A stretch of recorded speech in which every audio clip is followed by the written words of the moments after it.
बिस्मिल्लाहिर्रहमानिर्रहीम। अस्सलाम वालेकुम डियर स्टूडेंट्स, कैसे हैं आप।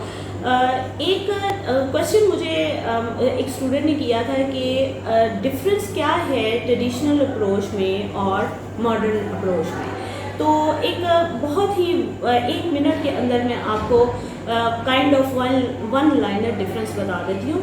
देखिए, जो ट्रेडिशनल अप्रोच है वो बेसिकली तारीख को, फ़लसफ़े को और जो कंपैरेटिव एनालिसिस है, वो कंपैरेटिव जिसे हम तकाबली सियासत कहते हैं, तकाबली तरीक़ेकार करते हैं, कंपैरेटिव मेथडोलॉजी को सामने रखते हुए वो अप्रोच सियासियात का मुताला करती है। ऑफ कोर्स अगर आप मॉडर्न दौर में देखें तो ये ओल्ड है, फरसुदा है और ये तरीक़ेकार रिफाइंड भी नहीं रहा।